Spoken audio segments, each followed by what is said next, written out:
I closed my eyes, hit you for a second. Wasn't long ago that I was second guessing. Had a choice, I would work for better things. Hustle hard, ended up with a degree. Now I open my eyes and I see all these blessings. My dreams multiply with every learned lesson. But I gotta be careful, devil be testing. Oh, I gotta be careful, you know I'm a legend. Yeah, no longer tripping, no longer bugging,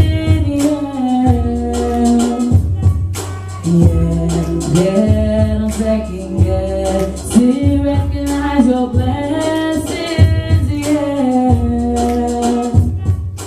Lately, I'm not feeling crazy. I'm not fucking lazy. I'm not wasting no time. Lately, I'm not feeling crazy. I'm not fucking lazy. I'm just taking my time.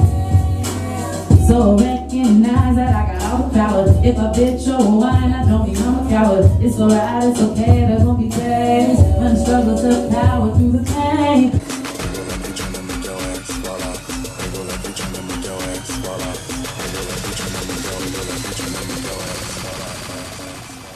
But the talk show is just really important. You know, it's live recording, it's gonna be on YouTube, all that good stuff. And for me, I just need y'all's energy. So let me just get like a little practice. Can I get a yes? Yeah! Can I get a Yeah! Can I get a oh nah? Oh, nah! All right, we ready. So yeah, just bring that attention, that energy up here. I need that, the guests need that. And yeah, so I'm just really, really excited that y'all are here because Jewel the Gem, pronoun she, her. I am a Ratchet Revolutionary. I'm an activist, community organizer, homegirl, hair braider, director of programs at a nonprofit, and also social host. So I'm just really, really excited that y'all are here, and I have a really, really dope just show for y'all today. We're gonna talk about hella stuff.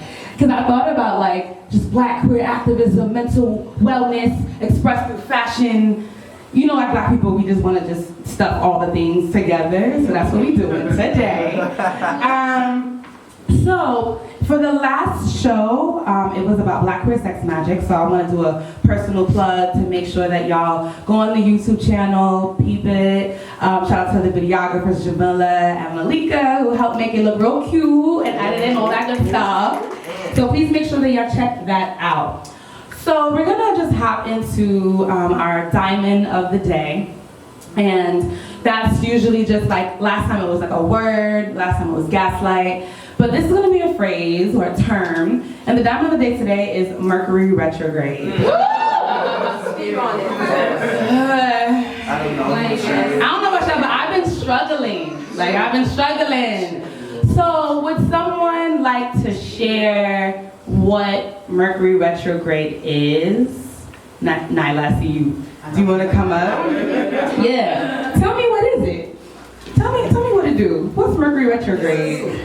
Tell us. Do it one time for the woo-woo bitches. Yes.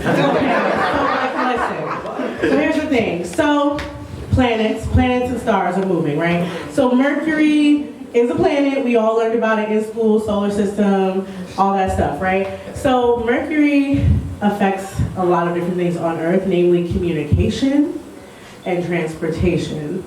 And those are two things that are really important to our lives. So and technology. So when Mercury is just doing its normal thing, it's rotating a certain way at a certain speed. During Mercury retrograde, which is once every quarter-ish, give or take, it starts moving so slowly that it almost starts moving backwards. And so all of the things that it controls, which is transportation, communication, and technology, things start getting really wonky.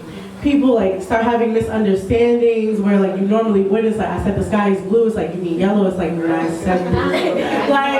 it's really hard to get through to people. Also, you have each planet, it moves in a certain zodiac sign, depending on what time of the year it is. So right now, it's Mercury retrograde in Pisces, and it's also Pisces season. So emotions can run high. being able to communicate your emotions may be more difficult. People's understanding of your emotions may be more difficult. That kind of thing. Also, if you are ruled by a certain sign, so like the Mercury ruled signs are Virgos and Geminis. So retrograde is really tough for Virgos and Geminis. We have a hard time. And since this one is in Pisces, if you're a Pisces, y'all are already emotional during y'all season, but you may be feeling a little extra bit. So Virgo, Geminis, and Pisces, and I would say anyone with a water sign Venus is probably struggling a little bit right now. It was a rough morning for me. But yeah, so that's Mercury retrograde. Every quarter, look up the calendar, put it on your calendar, dot your I's, cross your T's, double, triple check that list, because it makes things rough. I be crying for no reason. I'm like, what's going on? But it's Pisces, retrograde, all of that happening. So we're gonna go into our gemstones. So does anyone know the gemstone for February? Call it out. Amethyst, which I'm rocking right now. And I actually got it during the last Mercury retrograde because that's actually known to help you, support you with communication, help you, go through this retrograde intact. So, for my door knocker, is talking about, so Nyla had made a really cute, I guess on Twitter, a meme about Old Bay. So I personally got this for my own cupboard. This has been for a minute because I don't be cooking like that. But Old Bay, right? And so they come back during Mercury retrograde. I'm right. So that's the door knocker. Be mindful of y'all's exes. Pushing through during retrograde. It's like you block them on Instagram and then you not following them or anything else, so all of a sudden they push through on your Venmo. You like, how that happened? I'm returning those friends back. And then they'll be like, what up? No, because if you keep it, then I think you have to love too much. So not only exes, but just friends you don't fuck with no more. Just be mindful of that during the retrograde. Be mindful of those old bays who want to fucking come back. We got songs and sing-alongs and all of that. So before we bring our guests out, I have community crystals. So community crystals are events that are happening in community that I want to plug that are specifically geared towards Black people, specifically Black, queer, and trans people. Right, because always, right? So, on February 28th, there is a funky reggae house party. And it's gonna be in Brooklyn, and this is a house party. We wanna make sure we curate in spaces. So, if y'all are interested in going to this old school bashment reggae, sweaty, turn it back, you know what I mean? On somebody's living room, wall. What y'all can do is hit up Coydill, COYDILL. You just DM them, let them know, I'm trying to pull up, what's the address, and he'll let you know. So we love that. We love a little low-key community curated space to make sure we're making sure who's in the space. But I really wanted to highlight that February 28th. Make sure y'all go for me. I'm gonna be in Atlanta, so go turn up, take up one spot, get real sweaty for me. Thank you. Do not bring your non-Black partner. Oh, right. Oh, that's on period. First of all, y'all shouldn't be dating people who are not Black, but we're not even talking about it. I'm not even talking to y'all. No. So next up, I will judge you hard. So March 7th, personal plug for my own party. Shout out to if you ever attended a Ratchet Revolutionary. Yes. So I am the host, MC, curator, and creator of a Ratchet Revolutionary. I was on BET, y'all.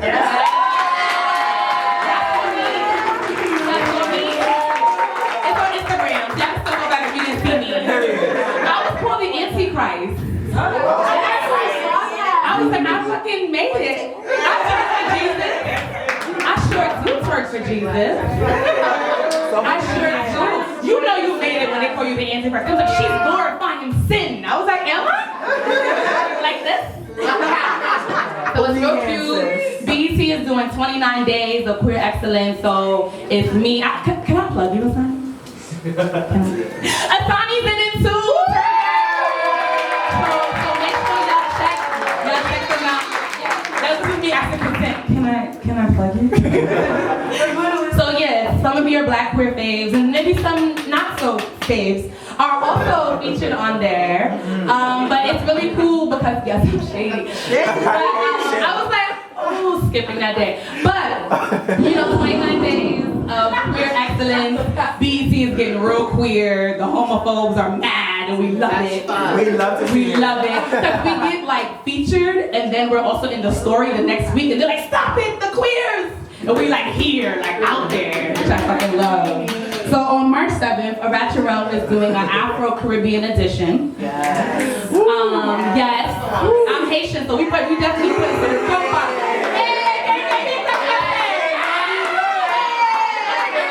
You know I love it. Okay. So, because I was doing this hello event alongside with Kadeem from Stush and Bush. And the infamous the TNYC who remain a phantom.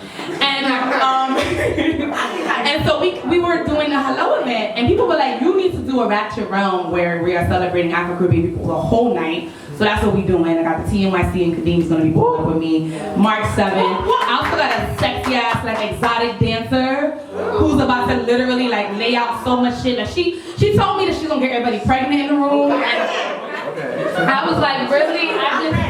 You got enough child support? She said yes. So she comes from Philly. She's about to lay it all out. She's the body hunter. That's on March 7th, Afro-Caribbean edition. Pull up a Ratchet Realm. Last but not least, on March 13th, we got For the Girl. And make sure you follow that page. There's gonna be some full details soon. It's gonna be at a new central location in Crown Heights. So make some noise. So For the Girls, a Ratchet Realm. And our funky reggae house party. There's our community crystals. So make sure you pull up one night. I love your little thoughts. It looks so cute. Like, I'm like, All right, so with that, y'all ready for our guests? Yes. Because we got some shit to talk about. We about to go in. So let's cue them up, because we're going to be all right. So let's go. Let's cue them up. So let me get Deshonda. Let me get Josh up here. Oh, I can do this too? Yeah. We're not even curating shit. We got music. Yo, much love to our DJ Sam. Mad love to Sam. You better real yourself. You better do it. All right. So tell the people who y'all are. Say your name. Well, I already said it for y'all, but you know. Say your name and your pronouns. Introduce it. Who are y'all? Who are y'all?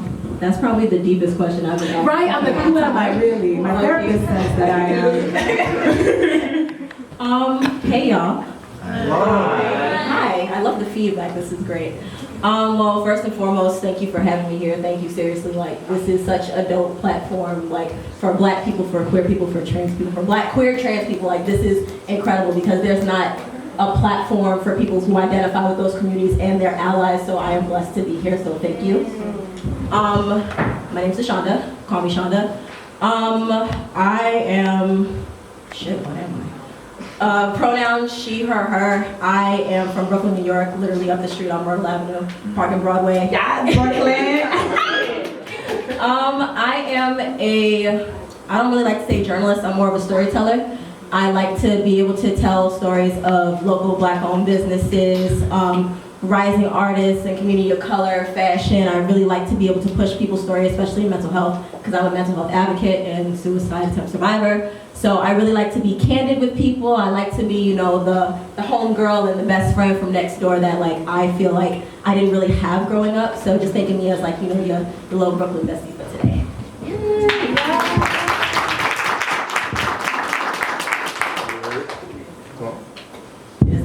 Here. Yeah. Hey. What's up, friends? Hey. What's going on, y'all? My name is Josh. Pronouns he, him, they, them. I am a first-year social work student at Springfield College. I also am the founder and curator of an online platform called Healing While Black. It is dedicated to Black, queer, trans, and gender non-conforming mental health. I'm also a suicide survivor, so it is really important to have this kind of a space curated for us who understand what the consequences are when mental health is not going to address. So, I like to think myself, I'm also from Bed-Stuy. It's so much Brooklyn up here. So, I like to think of myself as the big homie to sit on the stoop that you can come to and, just chop it up about your problems with and not diagnose, not judge, but just you can listen and build. You guys, shout out to that beard. I'm looking at it, I'm like, you can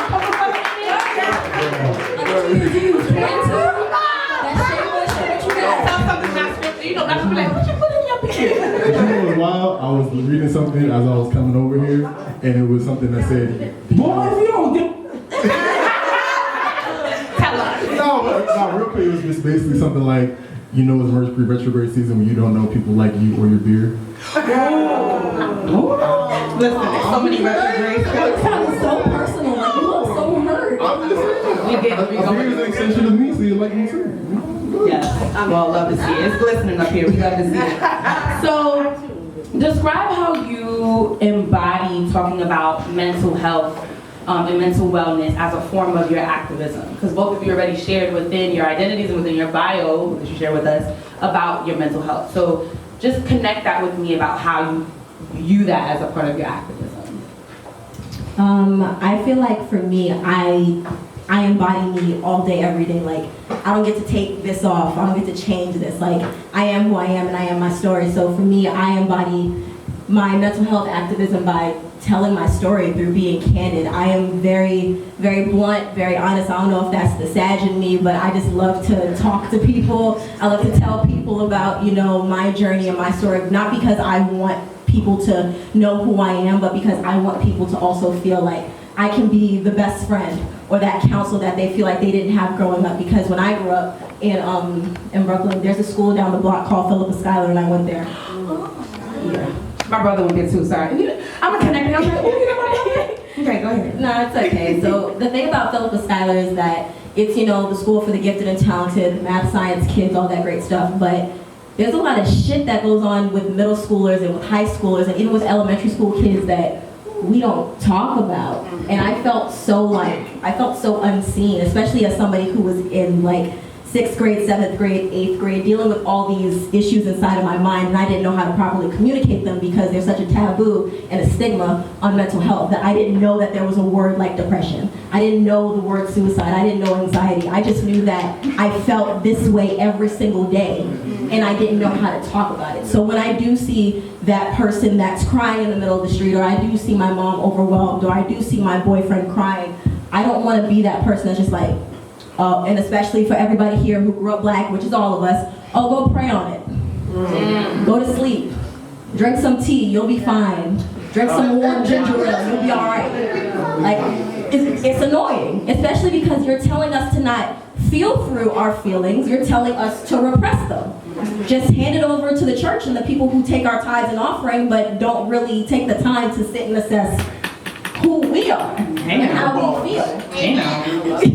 I can go on and on about that, but I feel like I embody my mental health activism because I always ask people, are you good? Are you straight?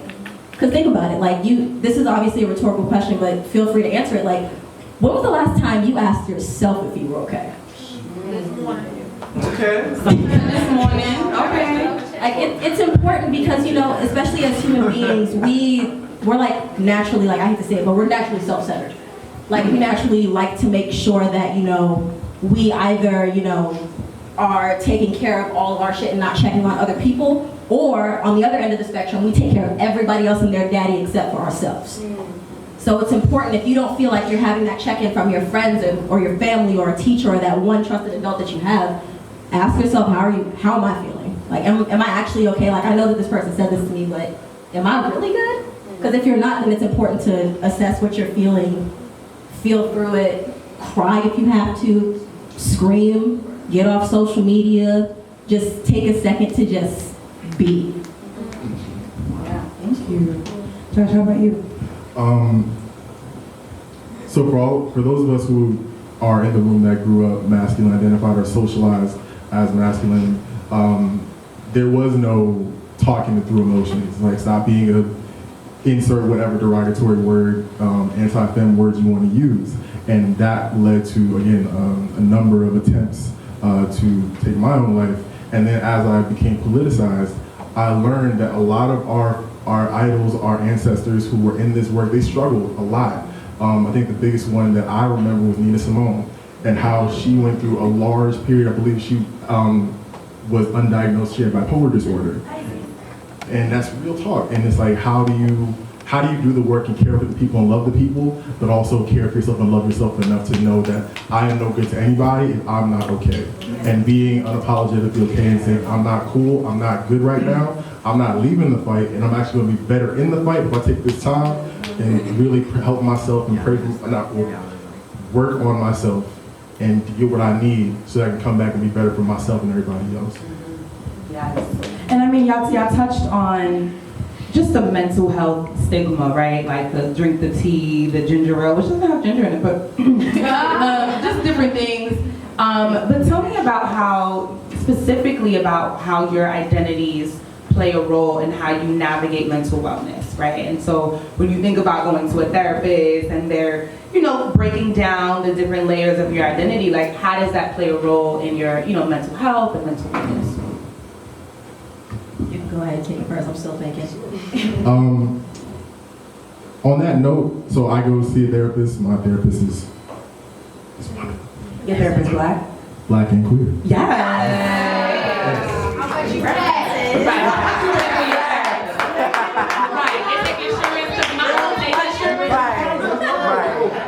My insurance, I don't know where the fuck you fell from, but I'm so glad you did.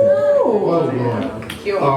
And I think it's a really valid question when we go to seek out a mental health practitioner, and that intake, not only are they intaking and assessing you, but you are also intaking and assessing them. If they can't tell you, or they cannot explain to you what the psychological consequences are for anti-black racism or femphobia or queer antagonism, I don't really feel comfortable with you treating me, because you not only can you not even empathize with me, you don't even know what these things are that are so political and so personal and are so really detrimental to my own mental health. So like, if you can't tell me them basic things, fuck that and fuck you.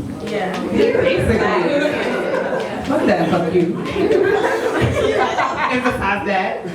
Yeah, just talking with you. I don't know how I'm supposed to follow that up, but like Josh, I have a therapist who looks like me and can embody the same life experience. My therapist is a black woman. Her name is Kathleen Jackson. She's fucking incredible. I was lucky enough to, as they would say, get it right on the first time, because there's a lot of people who I know have gone through so many different therapists and you just don't feel that instant connection. So for me, I was just blessed to find her the first time. And for me, I think you pretty much said it all. If I can't come to you as a black woman and you understand what it's like to be fucked twice in the society's eyes by being black and by being a woman, I don't really have much to say to you. If I can't talk to you about how I feel so unseen and so pushed down, I don't know how we can talk. I'm pretty sure, Susan and Chun-Li are great, and I'm pretty sure that they got, amazing degrees from Harvard or Yale or Stanford or whatever the fuck may have you. But she's never been in my shoes. I don't think that I can, and not to say that, these people aren't accredited and aren't smart and whatever, but I can't see myself really crying and empathizing and building and fostering a genuine relationship with somebody who doesn't look like me, or somebody who doesn't have the same life experience as me. Like you said before, don't bring your non-black partner. I feel like for me, dating a black man is essential, because together, we can raise a black family, and we can talk about why this is okay or why that's not okay, or why you shouldn't be treated like this, or why is it that we're portrayed like this in the media. I'm pretty sure, Brad is wonderful. I'm pretty sure he and his family are great, but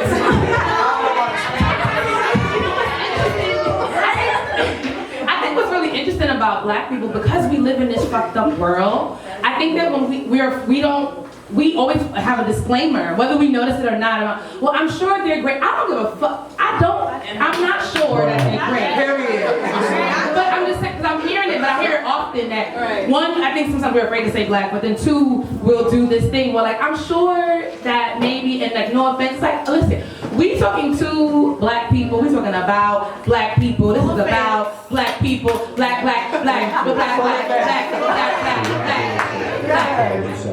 You know, and my therapist is also is a black woman, and what I love about her is she'll use the word, she'll be like, fuck these niggas, and I'll be like, you right? You right. She's like, these niggas, I'm like, you right? And how can she say niggas to me if she wasn't black? Really, nigga? You know what I mean? So I really love that because I feel like my therapist is like my auntie. You know, and she'll be like, so you doing the same patterns? I'm like, you're right, bitches. And then when I start crying, she's like, too much. I'm like, keep going.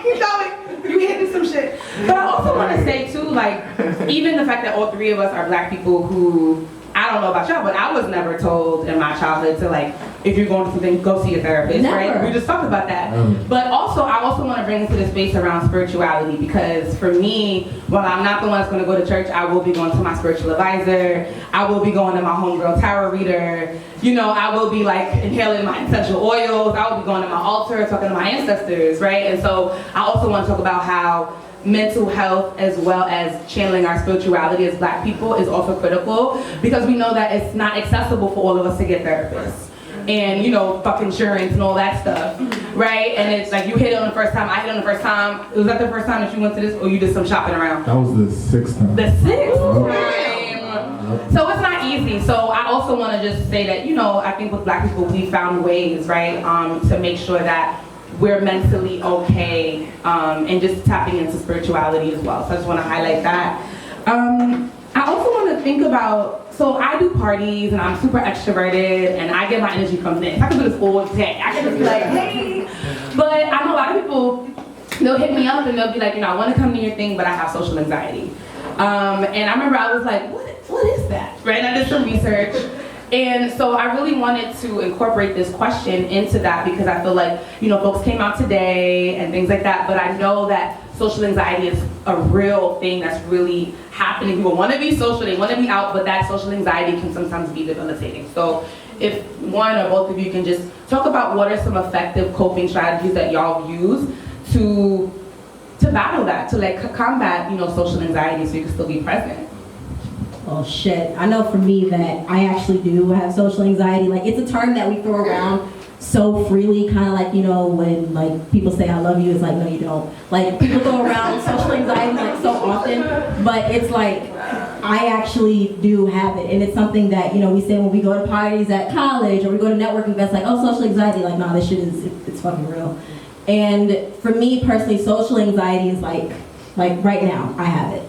But I'm a high functioning person with anxiety and social anxiety. So you can't really tell that I have it because I'm communicating, I'm making contact, but it's like on the inside, I am screaming and panicking right now. And social anxiety is when you're in a group that's larger than you and one other person. So it can be you, your partner, and your friend, or family members that you've known for years, just being in like large social settings and you're afraid to just be. I know that for me, public speaking is like really fucking difficult because it's like not only am I sitting with multiple people, but it's like I'm struggling to like make eye contact with multiple people. I'm struggling to know like who I should be. Should I be funny, Shonda? Should I be intellectual, Shonda? Should I be quiet, Shonda? So social anxiety is trying to figure out where you fit in a sea of so many different personalities and bodies. Thank you. And so you're up here right now in front of the people, don't be on YouTube. So what do you specifically do? Do you just know that? You're like, okay. But what's a coping strategy you're using? Maybe like right now, like what are some things that people who are feeling similar to you in the audience, like what could you share as like a strategy that you use that works for you? Breathing. It's something that we do every single day, but it's more involuntarily than voluntarily. So for me, I try to just take deep breaths because when I'm nervous, I do tend to speed up. And if I do, please just be like, yo, slow down, because I tend to talk mad fast. But I try to watch my breathing, I try to watch my talking, and I try to monitor the way that my mind moves. because my mind is like a computer with like 15 different tabs open, 7 of them are frozen. The other 8 are still loading, and then there's the spinny wheel of death. That's how my mind is working. And then it like shuts off and on, and then I just don't use it. That's how my mind works every single day. So for me, trying to put all of my thoughts in like separate filing cabinets, and then breathing and assessing and active listening, so that I don't always have to feel like I have to jump in every conversation or I have to say something every time. So really being aware of my physical and my mental is how I cope. Thank you for that. We'll take some deep breaths. How about you, Josh? What are some ways you cope? Definitely breathing. Trying to be mindful of where I hold the stress in my body. So even just now, I felt myself being really tense. I was like, my tongue is like stuck on the roof of my mouth. My shoulders are all tight. So just trying to take a moment and just release the tension and being aware of where I'm holding that. And also trying to do some grounding activities because also I noticed that when I am experiencing my moments of performance social anxiety, I know that it can lead to a really bad place. It could go to even a panic attack. And I don't want to have a panic attack here because I love this place. I love this spot. I love y'all. And I try to do this grounding exercise that my therapist told me about, just trying to do the 5, 4, 3, 2, 1 breakdown. 5 things you can see, 4 things you can smell, 3 things you can hear, 2 things you can touch, and 1 thing you can taste. And just trying to get yourself back and centered into the space you're in and being present where I'm at. And it's not foolproof, but I usually try to do that 1 or 2 times to bring myself back in. And if that doesn't work, call somebody that I love, care about, who knows I'm here, who knows I'm safe, and who wants me to be safe. And after a while, I start to bring myself back into the spot. So there are a lot of different exercises and grounding techniques that we all can use to help curb this anxiety. And it's really important that we do that as Black, queer, and trans people because, this world is scary, and we need space, we need ways in which we can center ourselves and be present in our bodies too. Yes, thank you. And what I love about that too is that y'all gave some individual strategies, right? Some things that you could personally do to cope, but then also how do you rely on people who love you, who care about you, right? So I know some friends, they'll be like, Joe, can you just like walk into this party with me? I don't need you to do much, but just walk in with me, because the idea of like walking into a room by myself makes me like peaked, and I'm like, sure, we're gonna walk together, right? And so definitely relying on community, but then also having those techniques that you have within yourself, right? When you go to the bathroom, maybe take some deep breaths, or maybe outside, fun people. I think that that's really critical, so thank y'all for that. Next, I kind of want to move into the fashion piece of the talk show. As you can see, I'm wearing Blue Lives Murder, which is a shirt by America Hates Us. We're in the back if you need us. We're in the, right, folks, right, yes. If you could turn your attention to Autumn. Yes, turn your attention to Autumn. Everybody looking in the back, Autumn. Deshaunda actually is one of the lead writers for America Hates Us, and I'm actually collaborating with them to create my own shirt, which I wore earlier and I'll put back on later. And it says, "My Black aesthetic is not for white consumption," and that's for sale. Okay. And I like on here I have Unfriendly Black Hottie, so I love to wear shirts that have messages. So I know that y'all both feel the similar ways. So I would love to just talk about what does that mean in terms of like the importance of wearing politically charged shirts, and then go deeper into what are people's responses to it, good, bad. Tell me about why it's important, and then their responses. Well, is it off? Hello? Oh, okay, sorry. I know that for me, you can ask my cousin who's sitting in the front, or my friend Odam, like, I'm very big on like wearing how I feel and what I think, because it's like if I'm gonna fucking say it, I might as well just fucking wear it. Mm-hmm. I feel that, I have shirts that say ghetto until proven fashionable. I have shirts that say Blue Lives Murder. I have shirts that say fuck the police, because I think it. Which we gonna get to that later. Should have wore that shirt today. I feel as though, for me, especially because, activism is, literally defined as advocating and campaigning for social and political change. I'm a Black woman. Like, when people see me, they automatically don't hear me. But they will see my fucking shirt. I haven't walked. I'm serious. Like, if you don't talk to me, you're gonna see what the fuck I'm wearing. My favorite jacket, my favorite piece of clothing is a jacket that says "Rooting for Everybody Black." I wear that shit every everywhere. I feel as though I'm not somebody who is white passing. Like when you see me, I'm black. I'm black today, black tomorrow, black yesterday, black next year. I'm gonna be fucking black. And I love my people. I love y'all. I love where I come from. I wouldn't trade what I look like or how I am for anything or anybody, any day of the week, any year of the decade, any decade of the whatever the fuck is next. I feel as though being black is part of me. I want to be able to, wear 90s throwback NWA shirts and Biggie lyrics and Bad Boy records and all the shit that made me and my people come up to where we're coming up to today. I love being able to say that I come from the ghetto. I love being able to wear black-owned brands. I love being able to wear the mom and pop jewelry that people don't pay attention to because they spend all their money at Forever 21 wearing cheap shit that's gonna fall off. Why not give my money and give my attention and give my hard-earned wealth to people that are busy building me up too? Like it harmed. Right. It harms you nothing. It costs you nothing to lift up your community, especially if it's a black-owned brand. Why not? But we know that this is true. We know that the police are killing us every single fucking day. We know that at least 1 in 3 black trans teenagers are taking their lives every single day. But no one likes to talk about it, but guess what? They'll buy a fucking shirt that says it because it catches their attention. Yes. And see. I'm like, they're already looking anyway. I'm like, I actually want to have messages on the ass cheek. Like you already looking, so what? Because cops be trying to talk to me, and I'm like, I really want to have fuck the police on some tight ass booty We can shorts. collaborate after this. Let's collab. I would have one collab. No, that's Right. So tell me more about what you think about this in terms of politically charged fashion. I love it.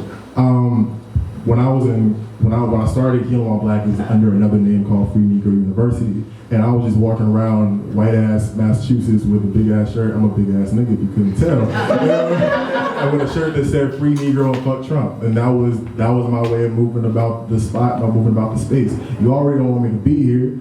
I don't want to be here neither, so I might as well make myself. I don't want to be here neither. So. I remember the first day, it was actually the day after the election, and we had a craft center in which students ran and were able to make shirts, and I'm having a conversation with this white woman, and we're just, chopping the breeze, or shooting the breeze, whatever, and, we had to get, something. So black people chop it up and shoot trees. I heard chop the breeze. Chop the breeze, that's a new one. I mean, that's Millie Rock. Millie Rock is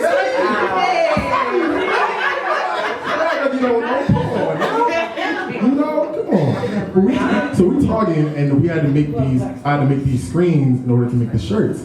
And when I said I want 2 screens to say "fuck Trump," she looked at me like I was from outer space. Really, nigga? Really? And so it was one of those things where she's like, "I don't think you should be wearing that shirt. I think that's really oppressive, and I don't like this." That's what the fuck she said to me. I don't think you should be wearing that shirt. I paid student dollars to make these shirts, and I made a bunch of them, and that's how this whole thing got started. And the backlash was minuscule, but I had people, putting me on these weird, bro-y websites, talking about I wasn't doing my job well, I should be removed from my office because I had a student leadership position at the time. That's not minor. People trying to take you out of office? They didn't know, it's not mine. You're right, it's not mine. I should not minimize that because it was big, But I countered that to the positives was this, was me being here, was us being here, that all of this came from those shirts and me being able to use something that I was feeling, I was angry about, and translate that to something that I could wear and everyone else could access, because I felt that a big part of the reason why I was making these shirts was because of accessibility. Not everybody can go and see a talk at Columbia. Not everybody wants to go to see a talk at Columbia with all these different speakers and minds and political theorists and whatever. I don't want to do that. But I can chop it up on somebody. I have done it on a multitude of occasions. Somebody saw my shirt and say, oh yeah, fuck Trump, me too. Yes, boom. I know you with me. And now we can have a political conversation about that. So that's why I do the things that I do. And that's why I love politically charged fashion. Yes, and Josh has a shirt that says Black Queer Dope, and we're gonna do a giveaway later on because we're gonna give out 4 of those, and that's gonna be cute, and we have different sizes available, so we're gonna talk about that for later. But now I want to transition into our last segment before we open it up to the audience, and it's gonna be about, you know, just police. Hey, you know, I know that, you know, we be coordinating. So I want us to just talk about, so I'm an abolitionist, I'm very much fuck the police, and people be like, do you mean actually you want to fuck the police? I'm like, no, I'm not going to literally fuck the police, like, what you mean? Like, you know what I'm saying? Y'all heard NWA. And so I do want to talk about that because when I was in conversation with Josh, we were talking about you know, the history of the trauma of policing, right? And also talking about what does it mean to be related to people or in community or have loved ones who are part of this oppressive system, right? And so you shared something personal with me, which you're down to share with me, cool, so I ain't that personal anymore, about your father being a police officer. And once I fell off the chair and got back on the chair, I was like, we gotta talk about this because I think that that's so critical to be an abolitionist, but then to have a loved one who does that, who is in the force, right? And so I would love to just bring that into the space and talk about how you navigate that, because I want to know what are Thanksgiving dinners like? Like what? Very interesting. Right. Very interesting. Yeah, for those of y'all, none of y'all really know, my dad was a cop for 25 years on the force, and when niggas hear that and they see me, they were like, how that don't go together. And I was like, yeah, fuck it does. Yeah, like. I've been stopped and frisked, I've been thrown up against the wall many times. They didn't really give a fuck if my dad was a cop or not.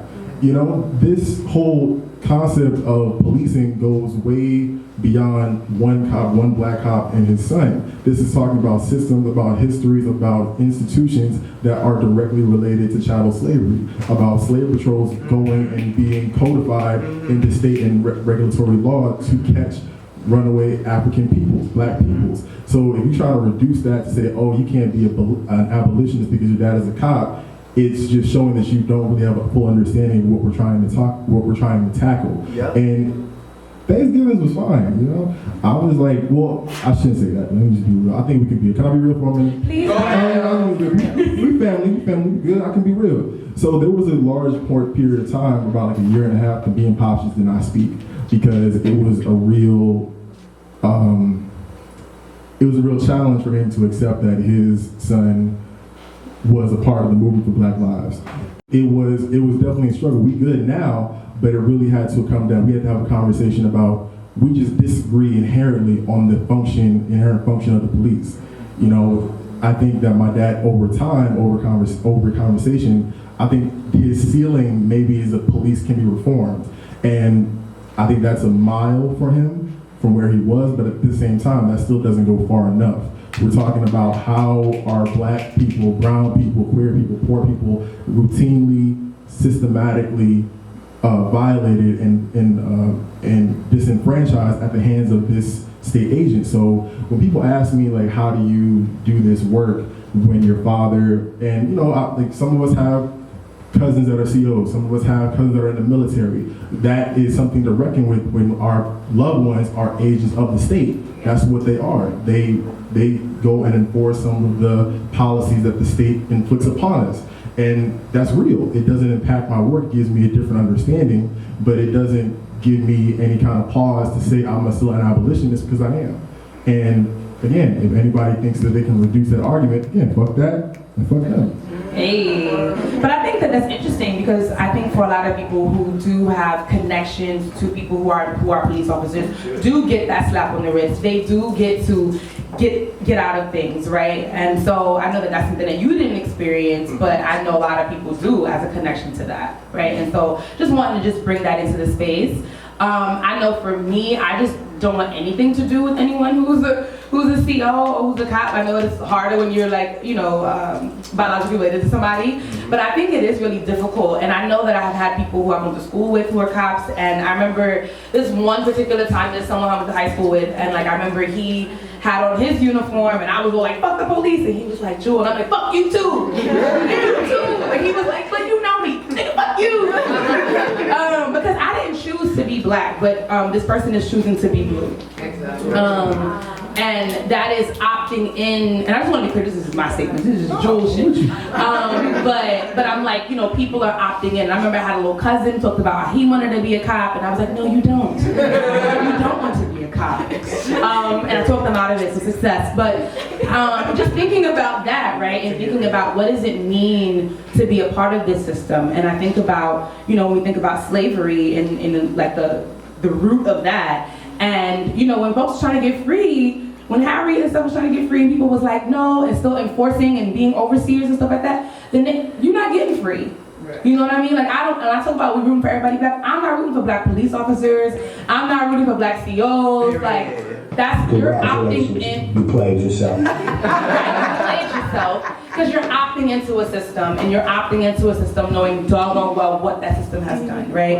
And so that's just me, that's just Jewel. I don't know if you have anything you want to share on it. Optional, but you know, that really was just thinking about that personal. Nah, like you guys pretty much said it all, and I hope that you don't hate me for this, but both of my parents are COs. Oh, wow. Didn't know that. My dad recently retired a few years ago. I know it sucks. A few years ago, my dad retired, then a few years before that, my mom retired. Alexa, sorry to put you on the spot. Her dad's a CEO, they literally all work together. All right. No one in my family is CEOs perhaps, but I would love to hear more. I'm so sorry. I feel like I just broke a bond that I know, like, we're close girls. Yeah, I know. We were besties. I'm sorry. I know. I mean, y'all didn't choose your parents.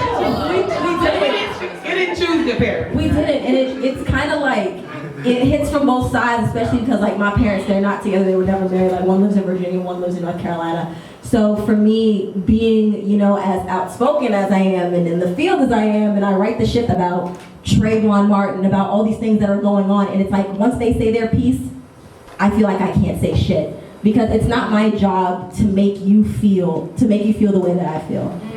It's not my job to make you come to my side.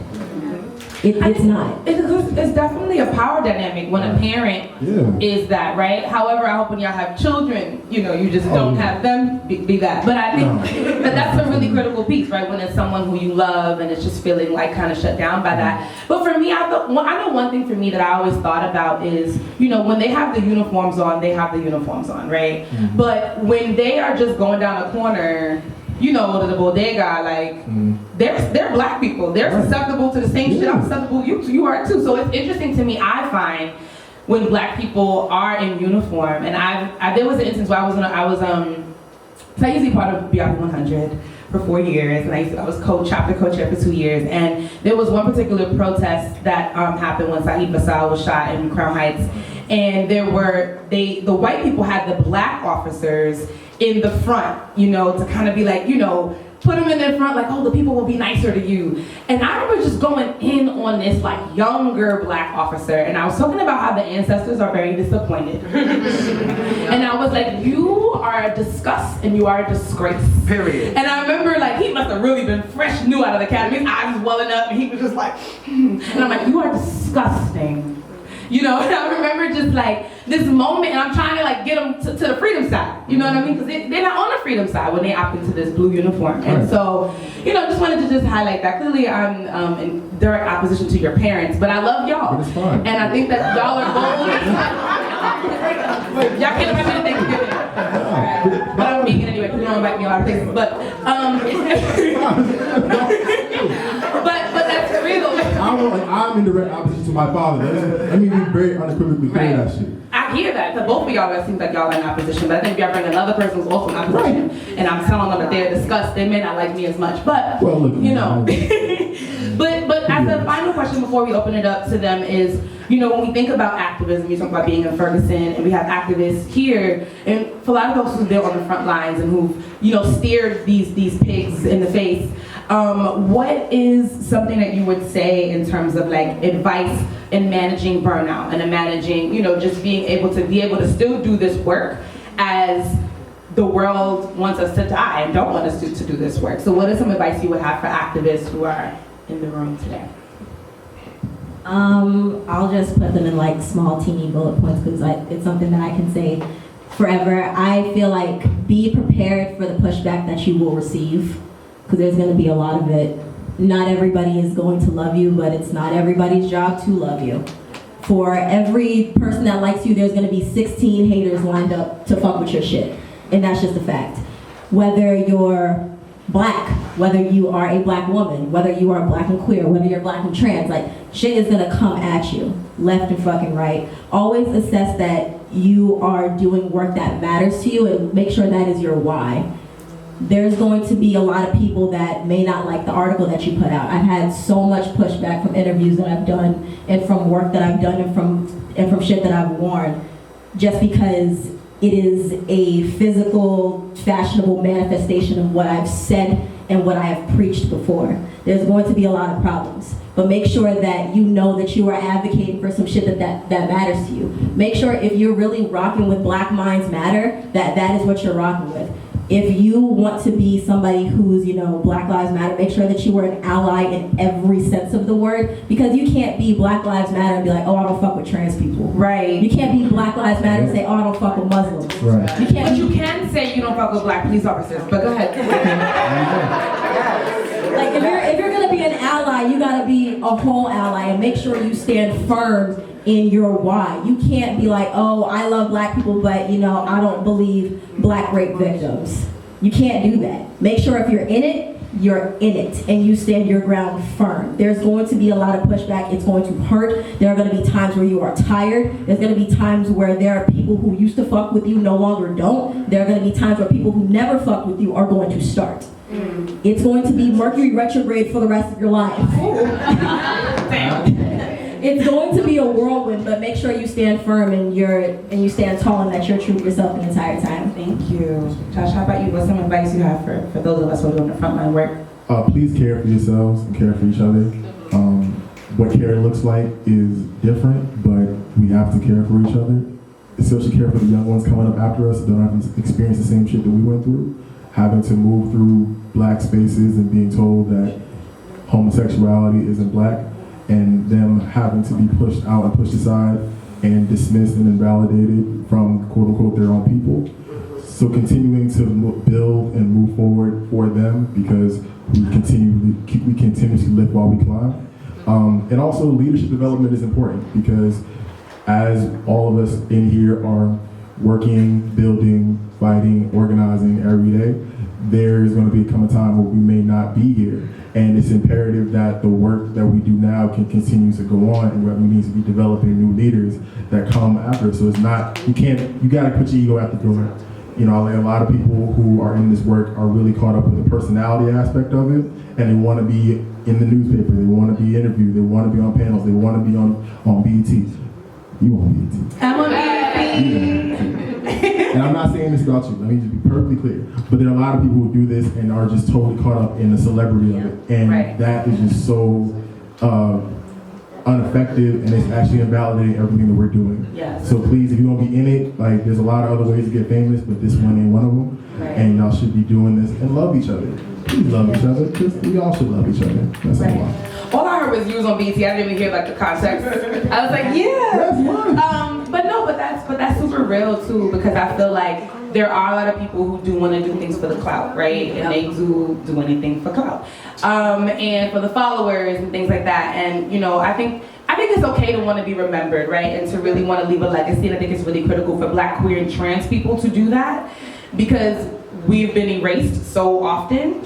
And I know when I research certain things, like I had recently did Haitian homegirl facts, and I found out in my past, just learning stuff about Haitians and just realizing that so many people who trained, the people who fought in the war were women. The people who did this were women. We're queer people who practice voodoo. And I'm just like, wow, why isn't that the mainstream narrative, right? And so I think it is super critical for Black, queer, and trans people to be like, this is me, I did it. But then to also be mindful, this isn't about clout, And I know for me, one advice that I would say is really tap into spirituality, and to think about people who came before you and what doors they had to bust through so we could be here, and what doors do we have to bust through so that our people after us can do that. Because I'm like, I want to be a dope ass ancestor. I want to be on mad people's altars, and hopefully they'll like twerk for me and stuff like that. They channel me.